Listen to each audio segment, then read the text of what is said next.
வணக்கம். இன்றைக்கி நம்ம பார்க்க போகிற சமையல் என்னென்னு பார்த்தீங்கன்னா, ஒரு இட்லி பொடி ரெசிபி தான் பார்க்க போகிறோம். எப்பயும் போல் பண்ணாமல் கொஞ்சம் டிஃப்ரெண்ட்டாக இது மாதிரி செஞ்சு பாருங்கள். டேஸ்ட் நல்லா அட்டகாசமாக இருக்கும். சாதத்தில் நெய் விட்டு இந்த பொடி போட்டு சாப்பிட்டு பார்த்தீங்கன்னா அவ்வளோ டேஸ்ட்டாக இருக்கும். ஸோ வாங்க இந்த அருமையான இட்லி பொடி எப்படி செய்யலாங்கிறத பார்க்கலாம். இப்போ ஒரு பேன் எடுத்துக்கலாம். பேன் சூடானதும் ஏதாவது ஒரு மெஷரிங் கப் வந்து அளந்து எடுத்துக்கோங்க. நான் வந்து இந்த கப்பில் எடுத்துருக்கேன். இது வந்து ஒரு 150 கிராம் அளவுக்கு உளுந்து இருக்கும். இந்த கப்பில் வந்து ஒரு கப் அளவுக்கு உளுந்து சேர்த்துக்கலாம். இது வந்து நல்லா சிவந்து வர அளவுக்கு வறுத்துக்கலாம். இப்போ பாருங்கள், உளுந்து நல்லா செவந்து வர ஆரம்பிச்சிருச்சு. இதை வேறு பிளேட்டுக்கு மாற்றிக்கலாம். இப்போ எந்த கப்பில் எடுத்தோமோ அதே கப்பில் அரை கப் அளவுக்கு பொட்டுக்கடலை சேர்த்துக்கலாம். இது வந்து சூடு ஏறுற அளவுக்கு வறுத்துக்கலாம். ரொம்ப அப்படியே செவந்து வரணும்னு அவசியம் இல்லை. அரை கப்பில் இருந்து 3/4 கப் அளவுக்கு எடுத்துக்கலாம் பொட்டுக்கடலை. இப்போ இது கூடவே ஒரு 2 டேபிள் ஸ்பூன் கருப்பு எள்ளு சேர்த்துக்கலாம். கருப்பு எள்ளு இல்லை வெள்ளை எள்ளு எதுனாலும் சேர்த்துக்கலாம். இது ஏற்கனவே வறுத்த எள்ளு தான், அதனால் இதில் வந்து சூடு ஏற்றினா மட்டும் போதும். இப்படி வறுக்காத எல்லாம் இருந்துச்சுன்னா தனியாக கடாயில் போட்டு நல்லா வெடிக்கிற அளவுக்கு வறுத்து எடுத்துக்கணும். அதாவது பொட்டுக்கல்லையை வறுத்துட்டு அதுக்கப்புறமா எள்ளை போட்டு நல்லா பொரிஞ்சு வர அளவுக்கு வறுத்து எடுத்துக்கலாம். இப்போ பாருங்கள், இதுவே வெடிக்க ஆரம்பிச்சிருச்சு டக்குன்னு. இப்படி வேறு பிளேட்டுக்கு மாற்றிக்கலாம். இப்போ இதில் ஒரு 2 சொட்டு எண்ணெய் விட்டுக்கலாம்.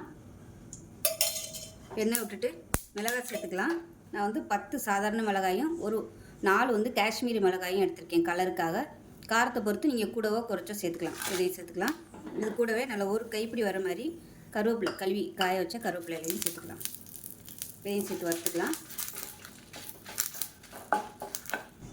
இது கூடவே ஒரு டேபிள் ஸ்பூன் கல்லுப்பையும் சேர்த்து வறுத்துக்கலாம். இதோடவே ஒரு அரை டேபிள் ஸ்பூன் பெருங்காயத்தூள் சேர்த்துக்கலாம். சேர்த்துட்டு இது எல்லாத்தையும் வறுத்துக்கலாம். கட்டி பெருங்காயமாக இருந்துச்சுன்னா தனியாக போட்டு நல்லா பொரிஞ்சு வர அளவுக்கு வறுத்து எடுத்துக்கலாம். நான் வந்து தூள் பெருங்காயத்தை ஆல்ரெடி வறுத்தது தான், அதனால் நான் இதிலே போட்டு வறுட்டி எடுத்துக்கிறேன். இப்போ பாருங்கள், இது எல்லாமே நல்லா வதங்கிடுச்சு. நல்லா கருவேப்பிலை மொறுன்னு வந்துடுச்சு. இதையும் வேறு பிளேட்டுக்கு மாற்றிக்கலாம்.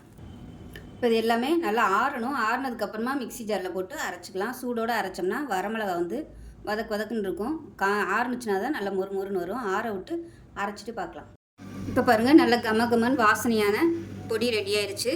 எப்பயும் போல் இல்லாமல் கொஞ்சம் டிஃப்ரெண்ட்டாக கடலைப்பருப்புக்கு பதிலாக இந்த மாதிரி பொட்டுக்கடலை போட்டு செஞ்சு பாருங்கள். ரொம்ப ஹெல்த்தியாகவும் இருக்கும், டேஸ்ட்டாகவும் இருக்கும். இது வந்து சாதத்தில் கூட நீங்கள் பரட்டி சாப்பிட்லாம்.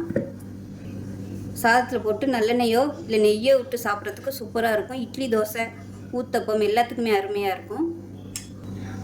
இப்போ நமக்கு அருமையான இட்லி பொடி ரெடி ஆயிடுச்சு. நல்லெண்ணெய் விட்டு இட்லி, தோசைக்கெலாம் தொட்டு சாப்பிட்டு பாருங்கள், அட்டகாசமாக இருக்கும்.